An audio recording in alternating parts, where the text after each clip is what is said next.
Bonjour Judith, Bonjour Cyril. nous voici ici pour la 6e vidéo qui va s'appeler Le corps émotif de point. Prudence. C'est à vous comme vous voulez.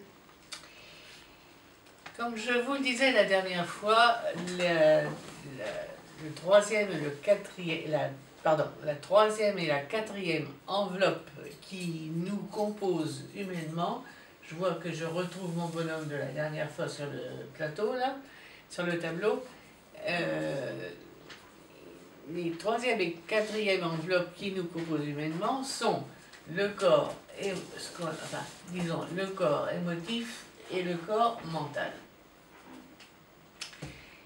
Ils sont très imbriqués l'un dans l'autre, si bien que l'enseignement traditionnel les réunit volontiers sous le nom de corps astral, ou bien monde astral, ou astral tout court.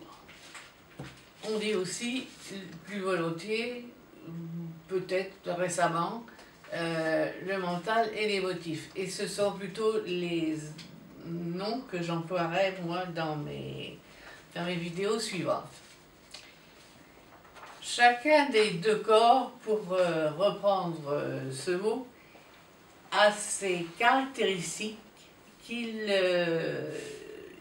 convient de distinguer, puisque c'est et sur l'émotion et sur le mental qu'il nous revient de travailler et de façon à répondre à la transformation qui nous revient en ce moment d'effectuer. Je dis en passant, je ne vous apprends rien, je suppose que ces corps sont invisibles. Le visible, c'est le physique, et les autres corps sont invisibles pour notre œil. Par contre, pourquoi on peut travailler dessus, c'est qu'ils sont à ressentir, parce qu'ils forment, alors voilà ce qui forme l'ego, toute la construction de l'émotif qui est ici, toute la construction du mental qui est ici. Ils forment l'ego qui emprisonne alors l'éther, la notion de l'éther de la dernière fois, qui forme l'éther divin en nous. Nous sommes enfermés dans ces deux énormes couches, on pourrait dire enveloppes. Il faut bien comprendre que ce dont je parle là, c'est uniquement la partie humaine de notre composition. Nous avons à construire des plans supérieurs, et c'est ce que je décris, c'est en somme notre combat d'humain, c'est uniquement notre charge humaine, mais ça n'est pas tout ce qui constitue ou qui va constituer l'humain. Je dis en passant que ces corps, naturellement, pour vous ça devrait être, c'était évident, ils sont invisibles pour notre œil. Ok.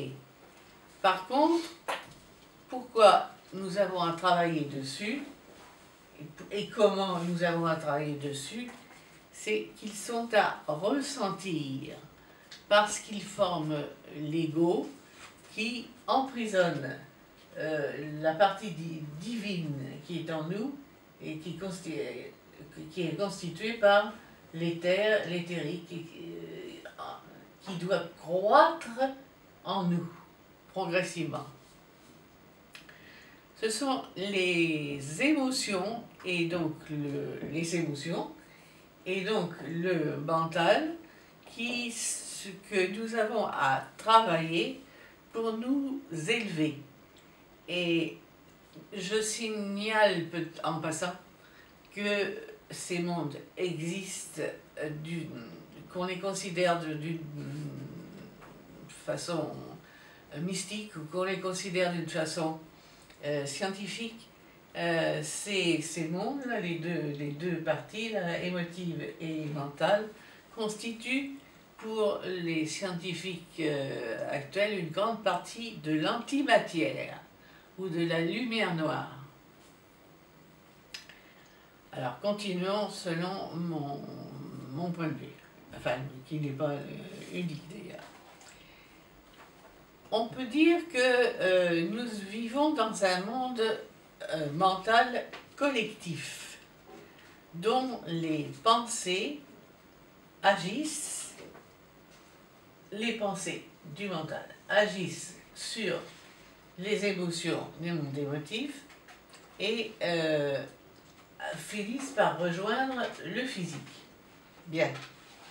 Alors, il faut pas... Ça, une façon de procéder, une façon pour les trois corps de s'influencer, d'accord? Mais ça ne veut pas dire que l'inverse ne soit pas vrai. Vous pouvez avoir un choc ou un événement très désagréable ou physique, et que le physique réagisse sur l'émotion qui vous agite, et qui ensuite déclenche des pensées qui peut-être peuvent provoquer un monde dramatique ou un certain des fantasmes, etc. En plus, c'est pas de là à là jusqu'ici, ou d'ici à là jusque-là, c'est aussi le mélange des trois qui peuvent se faire en même temps. C'est assez complexe. Travailler là-dessus, c'est assez complexe. Je vous avais dit la dernière fois que les trois corps, en somme, les trois corps, enfin, les deux corps extrêmes, là, ont vaguement, plutôt les motifs se rapprochent, les motifs se rapprochent plutôt de la forme physique, et puis comme les cellules, au fur et à mesure qu'on s'éloigne du corps physique, les cellules sont plus là, écartées les unes par rapport aux autres, le corps mental rappelle vaguement le corps physique, mais pas aussi nettement que le corps éthérique qui était là. Alors, il faut considérer que ces deux mondes-là sont extrêmement puissants. Ce sont des forces, des courants, il y a des strates, des courants, et ce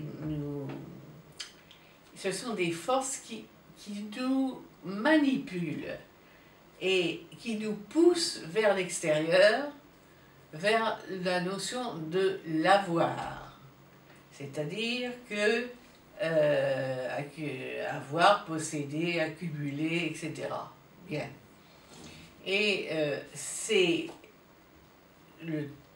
qui nous est demandé, c'est amenuiser progressivement ces notions d'émotif et de mental, et peu à peu au long du temps bien sûr, de façon à ce que plus on travaille sur à amenuiser et à contrôler ces parties extérieures, plus l'éthérique, plus le divin à l'intérieur de nous, qui est d'abord en germe, va croître et va prendre de l'élargissement.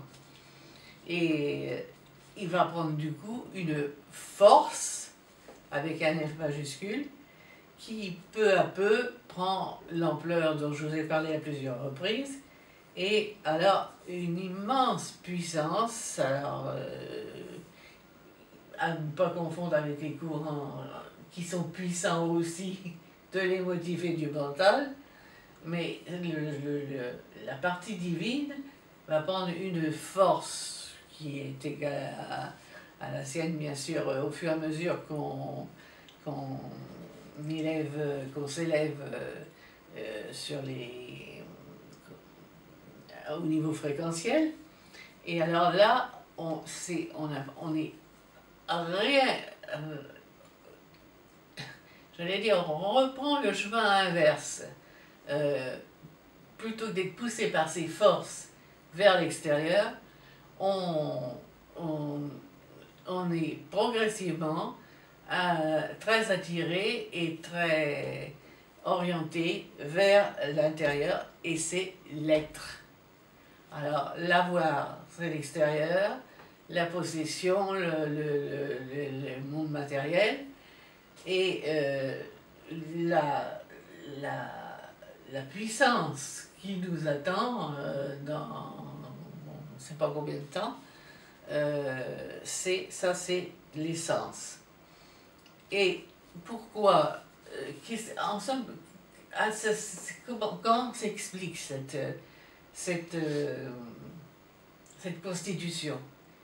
C'est parce que ce germe éthérique, oui, qui est ici, je dis germe parce qu'il n'est pas à sa pleine puissance, bien sûr, et c'est que les émotions et le mental qui vont nous triturer, qui nous ont triturés, qui nous ont manipulés pendant des centaines d'années, des fois on trouve plus que ça, des milliers d'années, et constituent des épreuves, constituent des obstacles, c'est-à-dire constituent des difficultés à surmonter. Puisqu'il y a à surmonter, il y a un développement d'une autre force, que ces forces qui répondent à ces deux corps,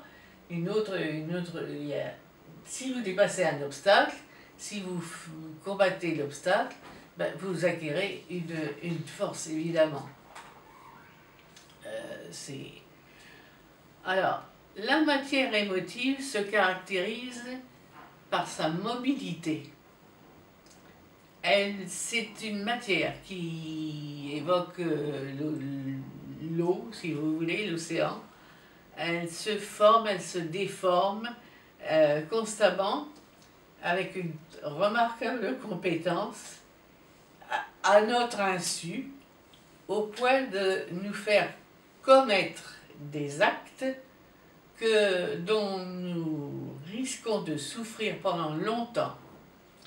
Il ne faut pas croire que nous sommes indépendants, nous sommes manipulés par ces forces, ces courants qui sont véhiculés dans ces deux mondes.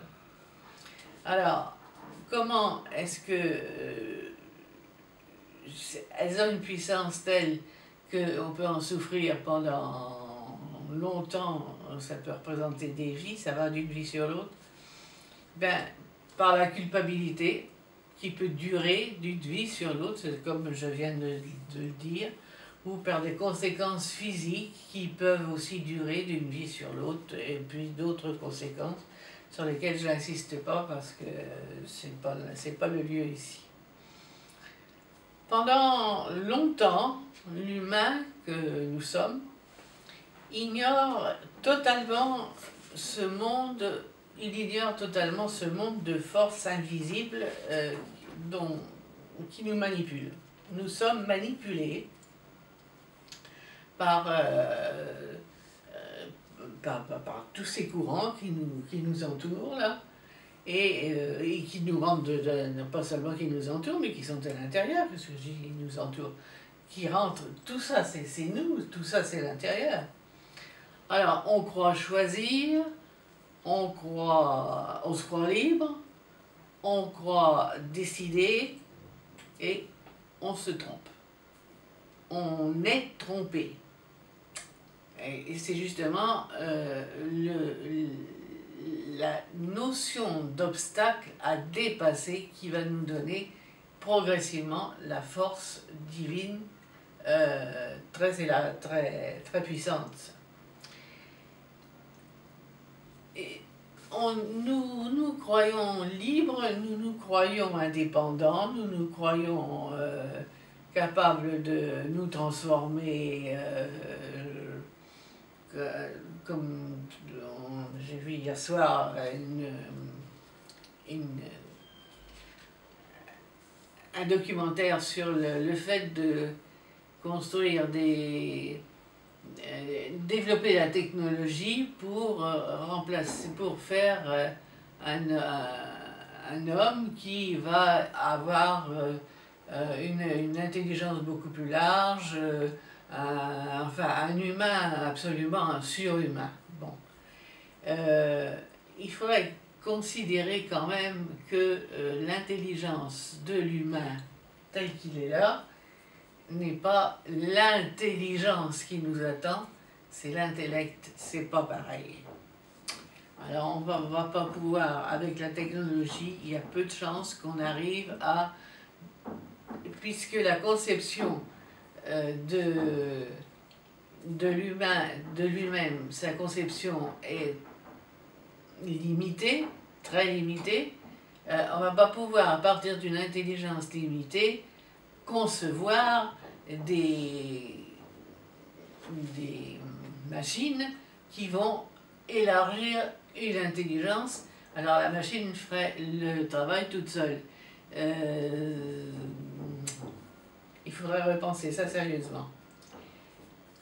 Alors je disais, l'humain se croit libre, il croit que c'est lui qui décide, il se croit indépendant, c'est lui qui prend les décisions, etc. Et bien c'est comme la feuille d'automne. Quand la feuille d'automne est tombée sur le sol, elle est tombée, voilà.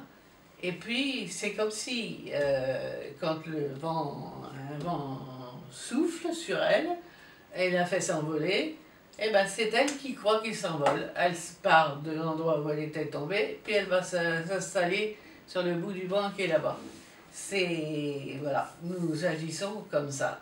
En fait, nous sommes beaucoup travaillés par des forces que nous ignorons et que nous avons à apprendre.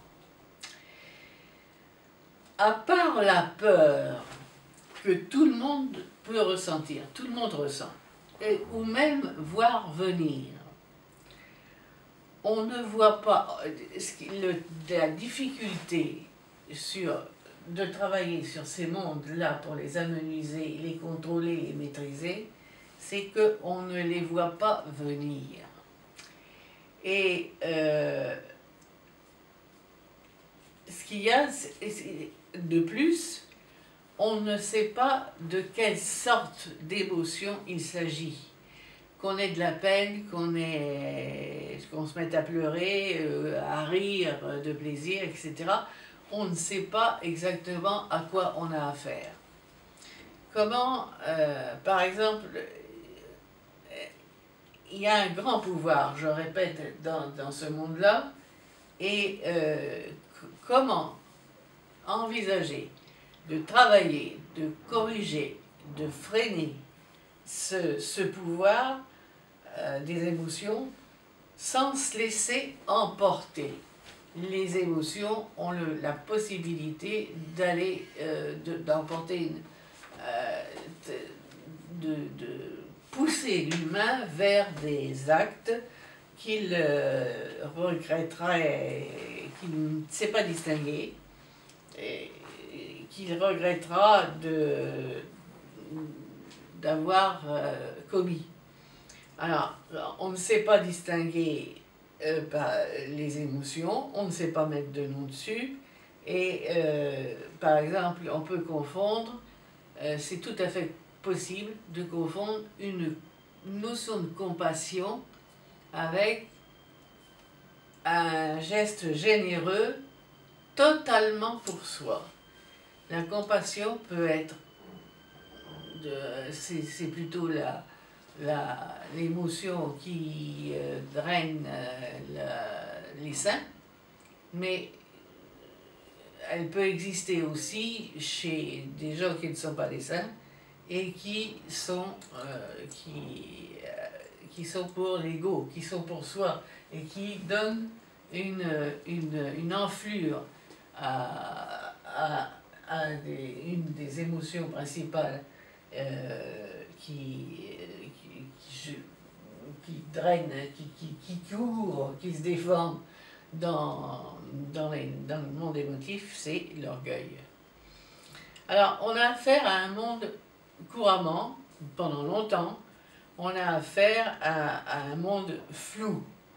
Ouais. Qu'est-ce que vous voulez travailler dessus? C'est extrêmement difficile, c'est vrai.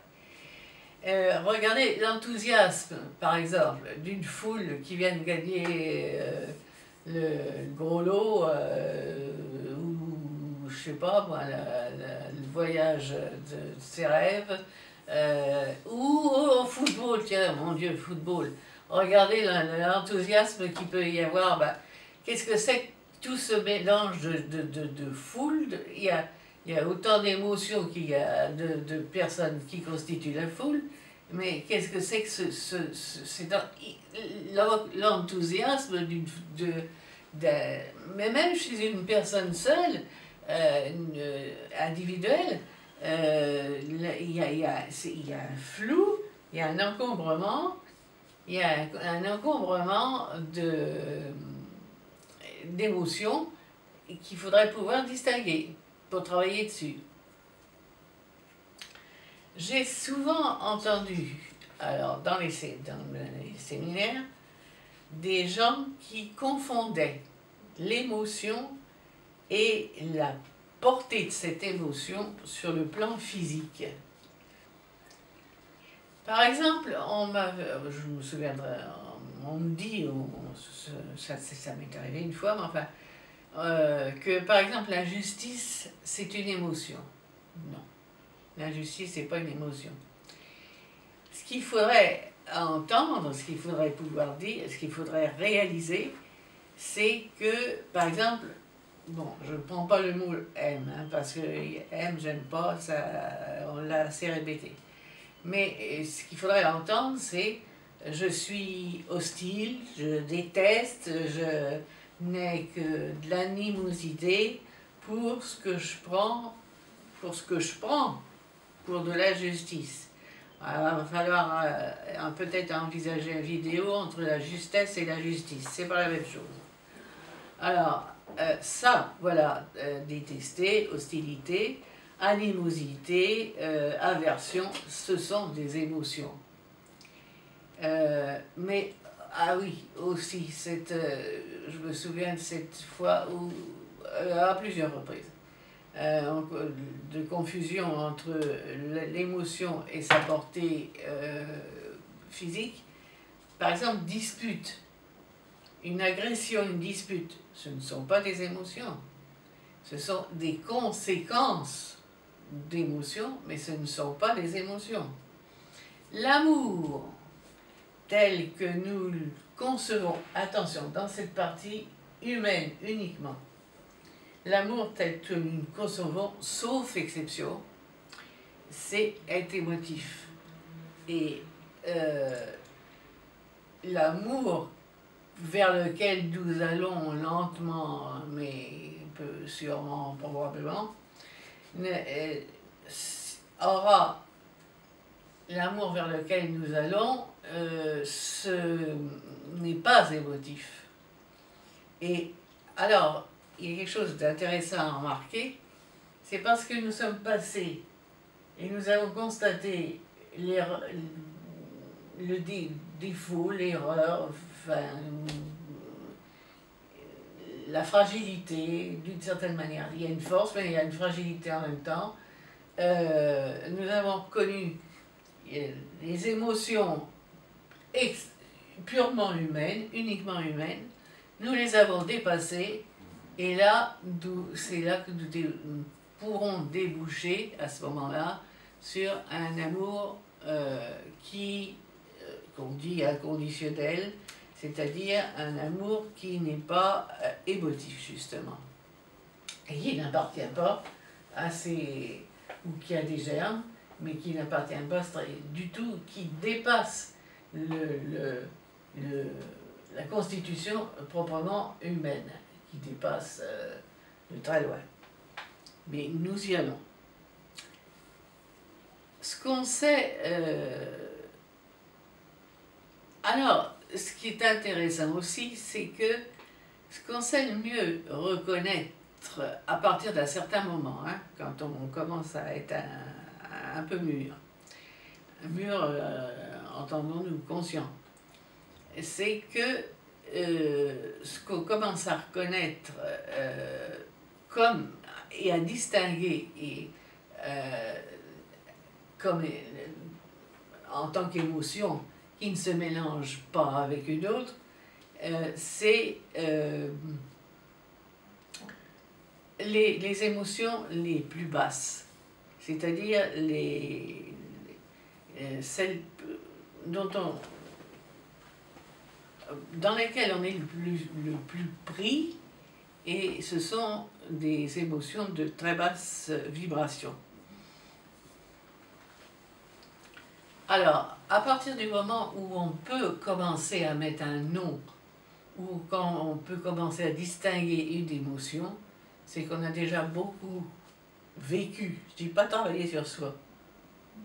On a déjà beaucoup vécu, on a déjà beaucoup d'expérience, et à ce moment-là, on peut commencer à distinguer une émotion d'une autre sans en avoir honte, sans s'en sentir coupable. Alors, ça c'était une première remarque, mais généralement ce qui se passe, alors ça c'est déjà avancé, hein, mais ce qui se passe c'est que on ne veut pas le savoir et on refoule. Refouler, c'est-à-dire mettre dans le plus bas possible en soi, dans les plus basses conditions, mais si on refoule, ce qu'on a tous fait, ce qu'on fait tous encore en partie, c'est qu'on donne de la force à ces vibrations basses. Puisqu'on les pousse, eh ben, on leur donne de la force. Il faut bien qu'elles aient une force correspondante. Mais bon, nous sommes faits de telle sorte que la majorité d'entre nous vont être capables peu à peu, surtout en ce moment, d'admettre que nous avons tous, c'est pas l'un ou l'autre, nous avons tous des éléments de jalousie en nous, tous des éléments de haine en nous, tous de la colère en nous, et de la rancœur, des envies de vengeance, etc. Il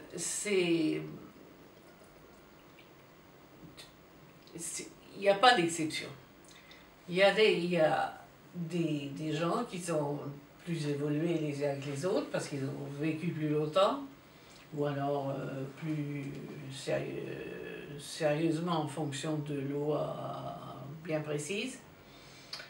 Mais la nature humaine est ainsi faite qu'elle a dans le monde émotif et mental des vibrations très basses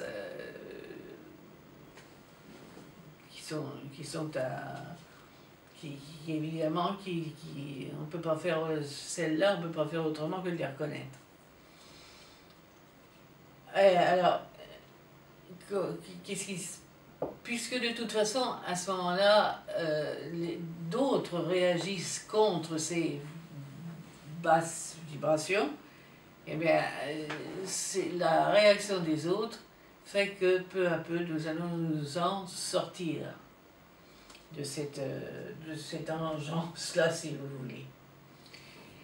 On peut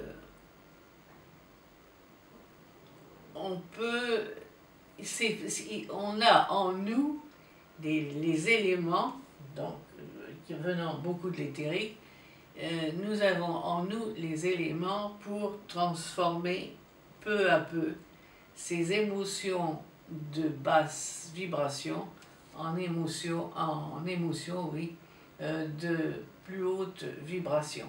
Et puis un jour, ce sera nettement au-dessus des émotions. Les émotions seront amenuisées et ce sera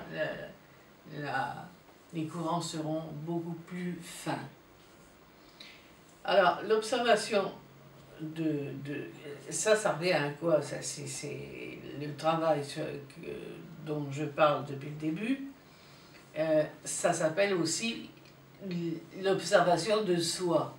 Alors, il faut déjà avoir une sérieuse présence pour, donc les pensées là, bien présentes, pour observer ce qui se passe en soi depuis le bas. Ah, attention, ils viennent passer, même si vous êtes avancé, ils viennent passer un léger courant que vous pouvez avoir vu, je dis bien vu parce que progressivement on finit par voir l'émotion, on finit par voir la pensée. Alors, un léger courant de haine qui vient de passer, oh il n'est pas gros, il ne va pas tuer le voisin, mais il vient de passer, il est encore là. Il va s'amenuiser si on continue à travailler sur soi, bien sûr, puisqu'on vient de le voir. Alors on va sûrement faire attention. Et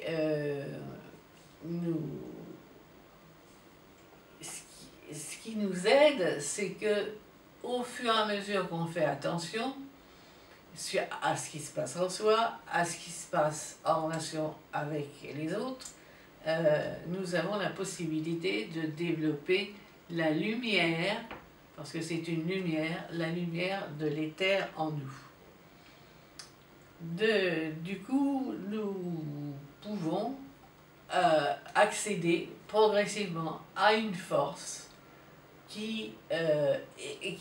dont nous allons comprendre, nous allons savoir nous servir. Il faut progressivement apprendre à reconnaître les émotions, donc à mettre un nom sur une émotion, de façon à les découvrir plus aisément, à en élever la nature, et alors, progressivement, il y a quelque chose qui se dessine aussi. C'est que nous pouvons, au moins par moment, au fur et à mesure que nous nous développons, nous pouvons saluer le fait que nous nous sommes ainsi, de cette façon, enfin, ainsi chargés. Nous avons toute cette charge à transformer et il y a beaucoup de courage dans cette démarche. Et il y a même autre chose qui se développe progressivement et qui nous amène peu à peu vers l'amour. C'est la gratitude. La gratitude vis-à-vis de soi, la gratitude, j'ai souffert, qu'est-ce que je fais dans cette situation? J'y vois un petit peu plus clair, j'y vois plus clair. C'est grâce à qui? Eh bien, c'est grâce à moi. Ben oui. Alors, oui, nous avons à apprendre à reconnaître notre courage, comme je viens de le dire, mais attention, nous avons aussi à le reconnaître de façon humble. Et l'humilité, c'est une émotion, et ce n'est pas une émotion facile à dénicher. C'est tout un apprentissage qu'il nous revient de faire, pour nous apprécier progressivement une notion de courage, de dignité, même je dirais, de façon juste, c'est-à-dire sans orgueil et sans peur de l'admettre. C'est ça, apprendre à travailler sur soi, c'est apprendre en même temps à grandir, à mûrir. Et je vais vous dire, ça n'est pas à la portée de la grande majorité. Parce qu'il reste chez beaucoup de gens qui disent se chercher, qui disent travailler sur soi, et il reste beaucoup d'éléments infantiles, malgré, sous leur gabarit d'1,90 m et de 180 kg. Les éléments infantiles, qu'est-ce que c'est? Eh bien, qu'est-ce que fait un enfant? L'enfant demande, l'enfant veut, il désire. D'ailleurs, le corps émotif qui est ici, ça s'appelle aussi le corps de désir.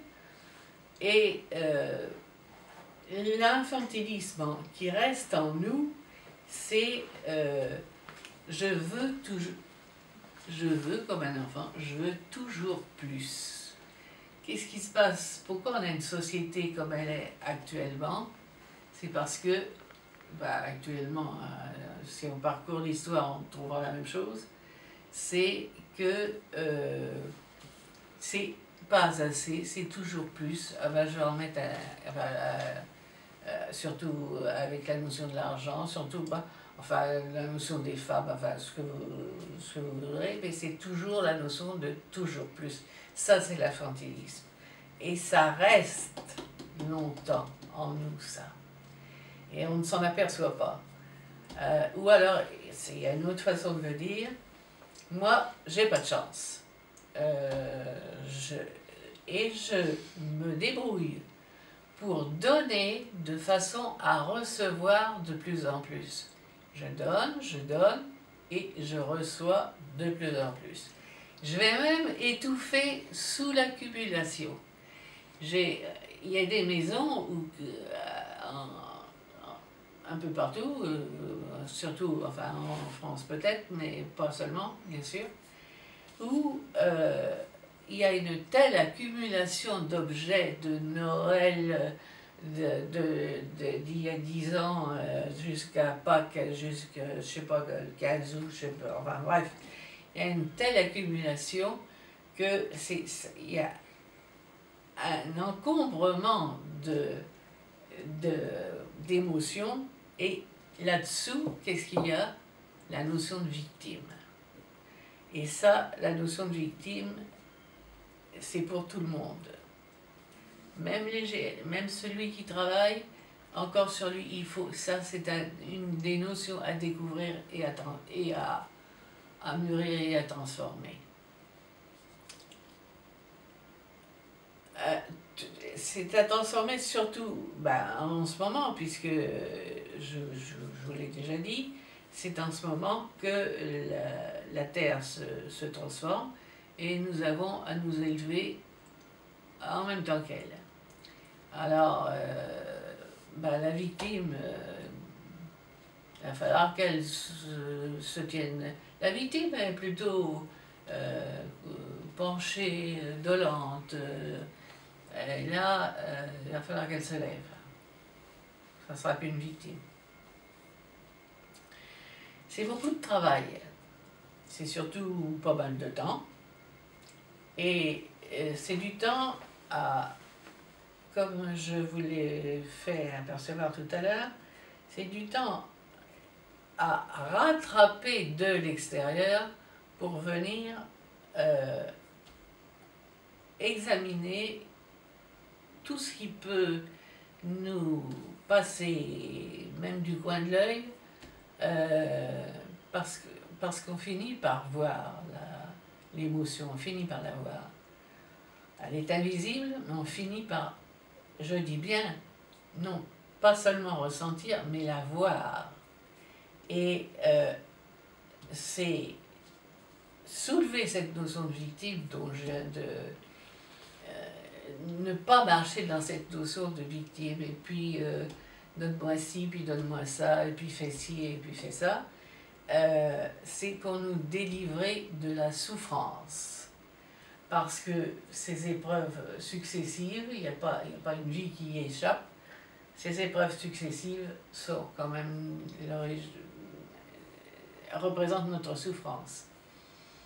Alors, la souffrance est largement entretenue par les strates surtout des émotions, qui grouillent. Les émotions, en somme, elles nous guettent, il y a même des êtres qui sont les êtres du monde émotif. Je vous ai dit que dans les mondes, chacun des mondes invisibles ont leurs habitants, j'allais dire. Alors, nous sommes pour faire face à nos basses vibrations et pour faire face à la victime, eh bien, il faut regarder ce qui ne nous plaît pas en nous, quoi. C'est ça. Nous avons tous quelque chose que nous voulons cacher, dissimuler. Eh bien, il faut commencer à avoir la force de regarder ça en face. Et puis ne pas avoir peur de déplaire à celui qui ne comprend pas ça, et surtout à celui qui ne comprend pas une certaine situation dans laquelle il se trouve.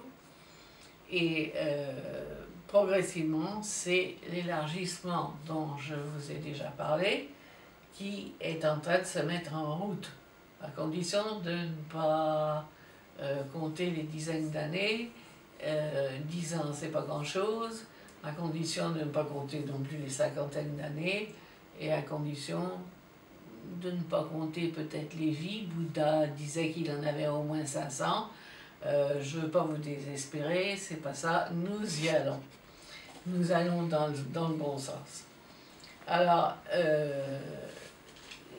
voilà, dans notre travail vers cet élargissement, vers dans notre travail et nos découvertes de ça y est, je viens de faire, j'aurais pas dû faire ce geste.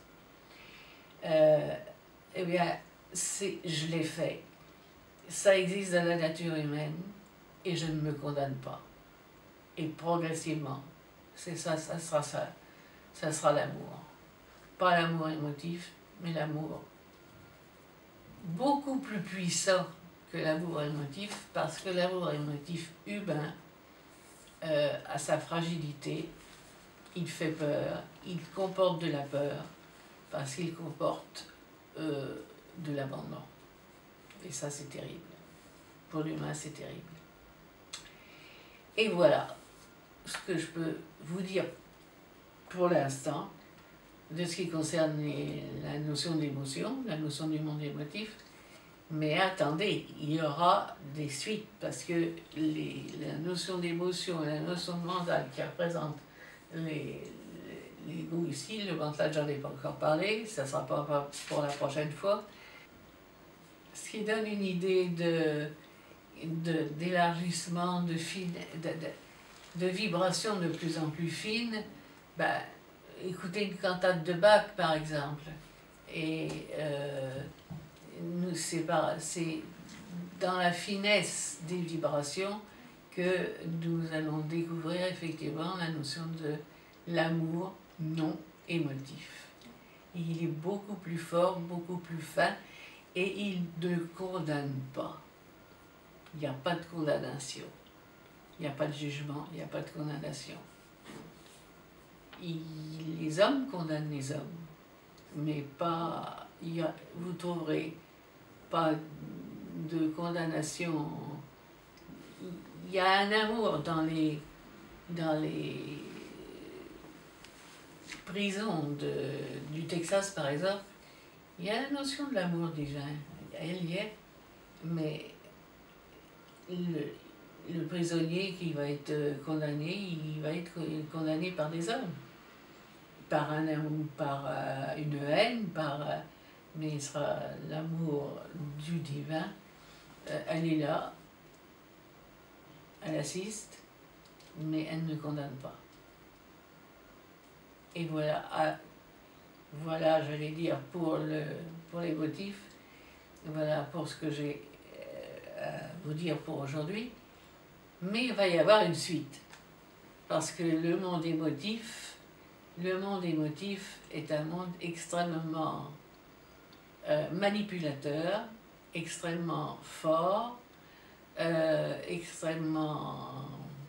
C'est pour ça que j'ai parlé de prudence, parce qu'on peut être entraîné très loin dans certaines circonstances, on peut être entraîné très loin et emporté par des émotions qui vont nous faire regretter nos actes pendant longtemps.